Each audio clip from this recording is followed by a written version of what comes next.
اور بسم what you اللہ. Do in Ramzan. رمضان صرف کھانے پینے کی چیز نہیں ہے کہ بہترین ہمارے گھر میں افطار ہو، اللہ رکھے آپ کے دسترخوان کو آباد رکھے، لیکن یہ نہیں ہے کہ صبح میں سے شام تک فاسٹنگ کر لو یہی رمضان ہے. نہیں، رمضان میں ہماری ریسپانسبلٹیز بڑھ جائیں گی.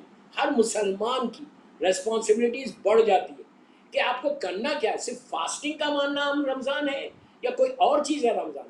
صرف فاسٹنگ کرنے سے تم اللہ سے کلوز ہوتے یا کچھ اور بھی روزے کے ساتھ کرنا؟ فاسٹنگ تو ایک پارٹ ہے، فاقہ رہنا تو ایک پارٹ ہے، لیکن اس کے ساتھ آپ کو اور بھی کچھ اعمال ہے جو کرنے سے آپ کی یہ فاسٹنگ اللہ کی بارگاہ میں قبول ہوتی. ایسا نہیں ہے کہ آپ صرف صبح سے شام تک فاسٹنگ کر لو آپ کا روزہ قبول ہو. وہ تو کریم ہے، وہ تو ایکسیپٹ کرے گا، لیکن اسی نے کہا کہ تم کو قریب آنا ہے. میں نے جس آیت سے اپنی تقریر کا آغاز کیا، 10 دن تک نہیں 20 دن تک اسی آیت پہ پڑھوں گا. وما ادراکا ما لیلۃ القدر، مشہور سبحان سورہ اللہ. سورہ انا انزلنا. سورہ انا انزلنا کی یہ دوسری آیت. اللہ کیا کہہ رہا؟ وما ادراکا ما لیلۃ القدر، کہ تم کیا جانو وہ رات کیا ہے. اللہ بول رہا، میں نہیں بول رہا. اللہ بول رہا you don't know about eight night, تم کو معلوم ہی نہیں وہ رات کیا. وہ رات ایک رات ہے جو رمضان کا پیک ہوگا. پلیز ایک انٹروڈکشن ہے، غور سے سنو جو ناظرین مجھے سن لو. ایک کمپلیٹ میسج دے کے جاؤں گا اہل بیت چینل کے تھرو. وہ ماشاء رات اللہ. اتنی امپورٹنٹ رات ہے کہ اللہ بول رہا 365 نائٹس میں وہ ایک رات آنے والی، پورے سال میں ایک رات ہے کہ جو تمہاری ڈیسٹینی کو بدلے گی، جو تمہاری تقدیر کو بدلے گی، جو تمہاری زندگی کو بدلے گی، جو تمہاری زندگی کو بڑھا دے گی. اگر موت بھی ہے تو موت ٹل سکتی ہے آئندہ سال تک. اگر تمہارا رزق رکا ہوا ہے تو رزق کھل سکتا ہے. اگر تم کو حج پہ جانا ہے تو اسی رات میں لکھوانا پڑے گا. عمرے پہ جانا ہے تو اسی رات میں تمہاری تقدیر بدلے گی. اگر زیارات پہ جانا ہے تو اسی رات میں. اگر موت آنے والی ہے تو موت کا آنا ہے ایکسیپٹ کرنا یا موت کو ٹالنا ہے. کوئی بیماری سے بچنا ہے تو اسی رات. وہ رات ایسی ہے کہ جس میں تمہارا سارا کمنگ ایئر کا بجٹ امام کی بارگاہ میں پیش ہوتا. تنزل الملائکۃ والروح فیہا بإذن ربہم من کل امر. اللہ بول رہا کہ ملائکہ کا نزول ہوتا. تو وہ کون سی رات ہے؟ وہ رات کیا ہے؟ اس رات کے بارے میں ہم کبھی سوچتے ہیں؟ اب تک جو کچھ رمضان گزرا آپ کا گزر گیا. اس سال میں آیا ہوں اہل بیت چینل کے، تو میں اس رات کے امپورٹنس کو پورے سال میں، یہ سال کا رمضان سارے جو مجھے سن رہا، ایک کمپلیٹ چینج ہونا رمضان. رمضان ریفائنڈ ہونے کا نام ہے. روزے میں رہ کے اپنے آپ کو ریفائنڈ کرنا ہے. رمضان اپنے آپ کو بدلنے کا نام ہے. رمضان اپنی زندگی کو بدلنے کا نام ہے. آئندہ رمضان تک آپ اتنے کلین ہو جانا کہ جیسے عید کے دن آپ ہاتھوں کو اٹھا کے قنوت پڑھنے کی انٹروڈکشن دینا خالی، تو اس وقت آپ جب پکارے اللہ کو تو اس وقت سارے گناہ آپ کے معاف ہو جانا. آپ ایسے کلین ہونا جیسے ماں کے پیٹ سے بچہ ہے. سبحان اللہ. رمضان یہ سبحان اللہ. بلیسنگ، ٹوٹل بلیسنگ کا نام ہے. میں بار بار ایک جملہ بول رہا، صرف کھانے پینے کا نام رمضان نہیں. اب پہلا میسج آپ کو دیتا کہ رمضان میں کرنا کیا ہے. دیکھیے آج ماشاءاللہ بسم اللہ. لندن میں آج اور یورپ امریکہ میں سب روزہ چل رہا. آپ لوگ سب روزے سے، جی. مولا آپ کے روزے کو قبول کرے.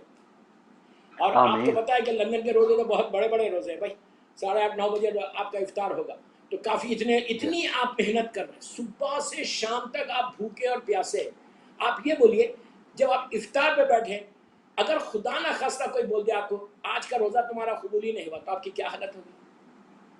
انسان کی کیا حالت ہوگی کہ اگر مجھے پتا چل جائے کہ یہ میرا روزہ ایکسیپٹ نہیں والا ہے. اتنی آپ نے محنت ہاں. کی، لندن میں اتنی محنت کی.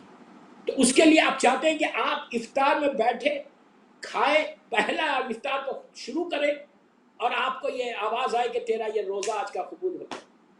تو کتنی واہ بڑی واہ. بات ہے. میری زندگی کی معراج ہو جائے گی، واہ میرا واہ. بے مقصد شک. پورا ہو جائے گا. تو وہ کیسا بے ہوگا؟ شک. آج پہلی چیز، پہلا میرا میسج، جب تم اللہ جو ہے ہر وقت رمضان میں کئی راتیں کئی ٹائمز ایسے ہیں کہ جب اللہ اپنے دروازے کو کھول دیتا رحمت. میں ابھی وہ رات کے بارے میں نہیں آیا جس رات سے میں نے شروع کیا. پہلی چیز آج آپ سب لندن والوں کو چانس ہے، جب آپ افطار پہ بیٹھے تو وہ ٹائم ایسا ہے کہ جو بندہ مانگے گا اس وقت عطا کرے. وہی ٹائم ہے جب اللہ اپنے رحمت کے دروازے کو کھولے گا. ابھی آپ کے پاس ٹائم ہے، گھنٹہ 1.5 گھنٹہ ہے. Prepare your self, prepare your self. اپنی دعاؤں کو ایک پیپر پہ لکھ لو. اپنے ذہن میں اگر یاد نہیں ہے تو پیپر پہ لکھ لو کہ مجھے یہ مانگنا ہے، یہ مانگنا ہے، یہ مانگنا ہے، یہ مانگنا ہے. دیکھیے اللہ سے 1 گھنٹہ تم دعا مانگو کوئی حرج نہیں، 1,00,000 دعا مانگو کوئی حرج نہیں. اللہ بولتا مانگو مجھے. عجیب جملہ ہے اللہ کے رسول کا. اللہ کا رسول بولتے کہ اللہ کو بندہ بہت پسند ہے جو اس سے مانگتا ہے. اس سے بہت پسند کرتا ہے جو اس کو مانگتا ہے. تو وہی تو مقصد بتا رہا کہ تم ادھر ادھر جا کے مت مانگو, اللہ سے مانگو تو اللہ کم از کم تم کو عطا کرے گا. واہ واہ اللہ سے مانگنے میں عزت ملتی ہے. پھر جملہ سنو, اللہ سے مانگنے میں عزت ملتی ہے, بندوں سے مانگنے میں عزت جاتی ہے. سبحان اللہ, واہ واہ, ہمیشہ اس سے بے معصومین شک. کے وسیلے سے مانگو, ڈائریکٹ مت مانگو. میں یہ نہیں, میرا مطلب یہ نہیں کہ آپ ڈائریکٹ اللہ سے مانگو. آپ معصوم کا وسیلہ دو, مولا علی کا وسیلہ دو, مولا حسین کا دو, اللہ کے رسول کا دو, شہزادی کا دو, امام حسن کا, سب کا دو. انشاءاللہ یہ اس میں آئے گا کہ کون سی دعا کس امام کے وسیلے سے مانگنا. پر تو جب اب افطار کا وقت آئے, جب آپ اللہم لک سنتو کہو, اس وقت جب آپ لقمہ توڑو بسم اللہ بول کے, اس وقت تم اللہ کی بارگاہ میں دعا کرو. کیا دعا کرو؟ یہ نہیں بولا کہ اللہ میرے روزے کو قبول کر. پہلی دعا یہ ہونی چاہیے کہ اللہ سارے مومنین کے روزوں کو تو آج قبول کر. اللہ جو سبحان کچھ میں اللہ. نے کیا ہے مجھے آج معاف کر دے. پہلی چیز زبان پہ اپنے گناہ کا اعتراف ہے. We have to accept our sin. یہ افضل ترین عبادت. گناہ کو پہلے ایکسپٹ کرو کہ آج صبح سے یا اپنی زندگی میں اب تک جتنے میں نے گناہ کیا, اللہ تو آج معاف کرو. یہ وہی ٹائم ہے پہلی روزے کا پہلا افطار. تو تمہاری دعا ایسے قبول ہوتی جب بندہ اللہ سے معافی مانگتا. اور دیکھو ایک چیز یاد رکھو, معافی ایسے مانگو جیسے حر نے مانگی تھی. سمجھ میں آئی بات؟ سبحان اللہ. معافی ایسے مانگو جیسے حر نے مانگی تھی. حر نے کیسے ہاں مانگی تھی ہاں, معافی؟ حر نے معافی کیسے مانگی تھی؟ میں وہ واقعہ ہوں, نہیں پڑھا, واقعہ آپ کے ذہنوں میں ہے. حر سب سے بڑا گناہ گار ہے, اس سے بڑا کوئی گناہ گار نہیں تھا 10 موروں. لیکن جب وہ چلا اپنے گناہ کا اعتراف کر کے چلا, ایڈمٹ کیا. جو سب سے بڑی بات, آج پرابلم ہمارے پاس یہ ہے کہ ہم ایڈمٹ نہیں کرتے گناہ. ہم کو احساس ہی نہیں ہوتا کہ میں نے بھی کوئی گناہ کیا. جس دن تم ایڈمٹ کرو گے اللہ تمہارے سارے گناہوں کو معاف کر دے گا. ہم کو ایڈمٹ کرنا ہے, ہم کو یہ ماننا ہے کہ یس میں سب سے بڑا گناہ. دوسروں کے گناہوں کو مت دیکھو, پہلے اپنے گناہ کو چاہیے. دیکھیے رمضان سے بہتر کوئی مہینہ نہیں کہ آپ ایزی مت لو. ہم اب تک ایزی لیتے, ایزی نہیں لینا. ہاں, گناہ معاف ہوئیں گے, دعا قبول ہوگی, رحمت نازل ہوگی. اگر گناہ معاف نہیں ہوں گے تو پھر تمہارے اوپر رحمت نہیں آئے گی. ہر معصوم کا جملہ گناہ کو معاف کروانے کا. دعائے کمیل اب شب جمعہ میں پڑھیں گے. دعائے کمیل کا آغاز اللہ کی تعریف سے, اس کے فوراً بعد امام علی کیا کہہ رہے, یہ میری دعا نہیں ہے, عابد بغرامی نہیں بول رہا, یہ مولا علی بول رہے. مولا علی کے دہنے مبارک سے یہ کلمات ہیں. مولا علی نے پہلا جملہ کیا کہا, اللہم اغفر لی ذنوب التی تحبس دعا. یہ میرے مولا کا جملہ ہے, عابد بغرامی کا جملہ نہیں. ہزاروں مرتبہ آپ نے پڑھا. اب دعا کا طریقہ بتا رہا ہوں میں آپ کو کہ دعا مانگنا کیسے. مولا علی نے جس سٹائل سے جس طریقے سے دعا مانگی, اگر یہ طریقہ آج ہمارے پاس آ جائے تو آپ یقین کرو لندن میں پہلا روزہ پہلی افطار جب تم ہاتھوں کو اٹھاؤ گے نا, تو تم افطار شروع کرنے سے پہلے جب وقت پہ بسم اللہ الرحمن الرحیم بول کے تم دعا مانگو گے نا اپنے گناہوں کی معافی کے ساتھ, تو تمہارا آج کا روزہ بھی قبول ہو جائے. یہ مت سمجھو کہ ایک روزہ نہیں قبول ہوا تو کیا ہوگا. بابا ایک ہی روزہ تمہاری بخشش کا سہارا بھی بن سکتا ہے. واہ واہ واہ, ایک روزہ بالکل تمہاری صحیح. بخشش کا سہارا بھی بن سکتا ہے. تو جس طریقے سے جس سٹائل سے مولا علی نے دعا مانگی تھی اسی طریقے سے ہم کو بھی دعا مانگنا ہے. حر کیسے آیا, اب آپ پلیز وارث سنو, پلیز وارث سنو. بسم سارے اللہ, ناظرین کو بولو, بسم اللہ. آئی نو یہ آپ کے لیے بڑا پیک ٹائم ہے افطار سے پہلے. ہاں میرے لیے نہیں ہے, میں تو افطار کرا ہوا. آپ کے لیے بہت سخت وقت ہے روزے سے پہلے, اتنا لمبا روزہ, اور اب بالکل وقت افطار قریب آ گیا لندن میں. اب آپ سوچیں کہ جی, جب حر کیسے آیا. حر بس شارٹ کر رہا, اپنے آنکھوں پہ کپڑا باندھا, اپنے ہاتھوں کو پیچھے کر. واہ واہ. میں یہ نہیں کہہ رہا آپ بھی ایسی جاؤ, میں آپ کو بتا رہا ایڈمٹ جیسے اس نے کیا. اتنا بڑا ہوں, حر کوئی معمولی پرسنالٹی کا نام نہیں تھا. حر اپنے ٹرائب کا صحیح, سردار تھا, اپنے لشکر کا سردار, اور ایک بالکل. بہادر شخصیت تھی. پورے عرب میں اس کا ایک نام تھا کہ حر سردار ہے. حر سے لوگ ڈرتے تھے. 4000 یا 5000 آدمی کو اس سے اکیلے لڑنے والا حر اتنا بہادر تھا. وہ جب آ رہا تو کیسے آیا مولا حسین کے پاس, آیا اپنی پیشانی کو حسین کے پیروں پہ رکھ کے سبحان اللہ. ایک جملہ بولا. پلیز پلیز پلیز غور سے سنو, سارے ناظرین کو بولا غور سے سنو. بسم اللہ. ایک جملہ بولا, just he said one word. اس نے کوئی لیکچر نہیں دیا مولا حسین کے پاس جا کے. اس نے جا, پلیز میرا ایک جملہ غور سے سنو, اس نے جا بسم کے اللہ. کوئی لیکچر نہیں دیا. اس نے جا کے کوئی ایکسکیوز نہیں کیا جو ہم کرتے. ہم کوئی گناہ کر کے پہلے ایکسکیوز کرتے کہ یہ ریزن تھا اس لیے میں نے کیا, یہ وجہ تھی اس لیے میں نے نماز نہیں پڑھی, یہ وجہ تھی اس لیے میں نے انڈین مووی دیکھی, یہ وجہ تھی اس لیے میں نے جھوٹ بولا, یہ وجہ تھی اس لیے میں نے غیبت کی. 1000 ہمارے پاس ایکسکیوزز ہیں, ریزنز ہیں.